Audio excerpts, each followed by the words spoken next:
The Right Honourable Winston Peters. There says a member that is totally oblivious to the explosion in the current account deficit announced today.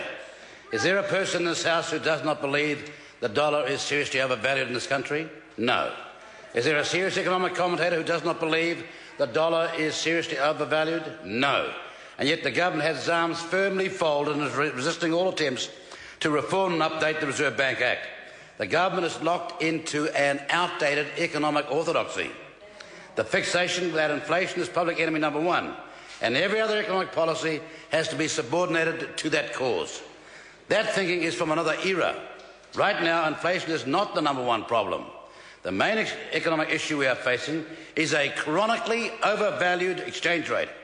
That overvalued exchange rate is crippling our international competitiveness and undermining our economic prospects. That overvalued dollar is massively damaging in an era of competitive devaluations as countries around the world strive to protect their export sectors in the wake of the global economic crisis. With a backdrop of global economic uncertainty and weakness, countries that rely on exports, as we do, are exploring every chance and opportunity and mechanism to stay competitive. That's why we seek to amend the Reserve Bank Bill, to have an act that meets the needs of current conditions and removes a brake on our economy. This bill will mean the Reserve Bank can pursue a balanced macroeconomic policy in which price stability, while important, is no longer the overriding policy objective. In the face of the damage being done by an overvalued exchange rate, the government has its heads firmly in the sand. The government asserts there is nothing to be done, can't take any action.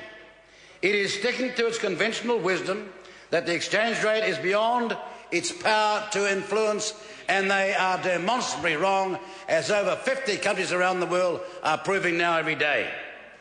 Meanwhile, international competitiveness deteriorates. We are falling behind on our efforts to pay our way in the world.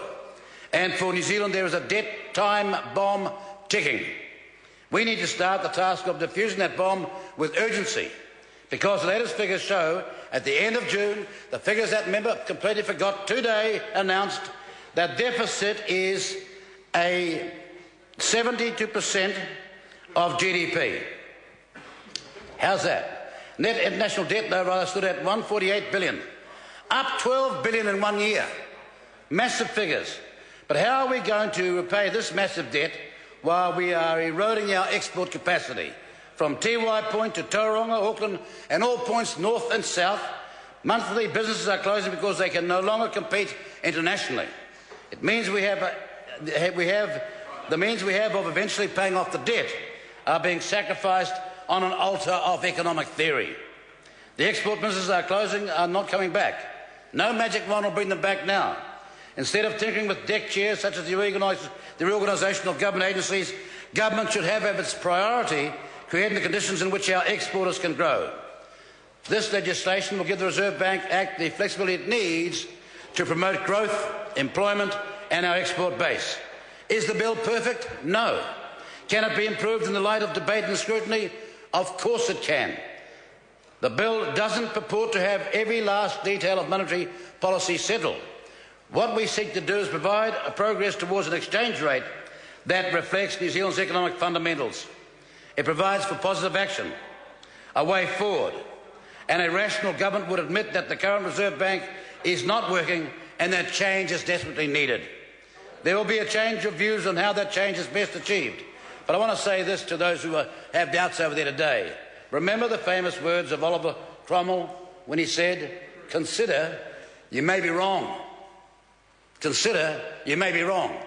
And we will go to 90 cents US before too long, and we'll go further down the OECD, and very soon we're going to be in a trough from which this government will never take us out. That's when they're going out of power, far sooner than they think. Because around New Zealand, provincial New Zealand, country voters are beginning to wake up that the party they have voted for all these years, and whom they placed their trust, doesn't give a damn about them and cares only for the paper shufflers and the paper movers of Queen Street and foreign boardrooms. Shane Arden. Thank you, Mr. Speaker.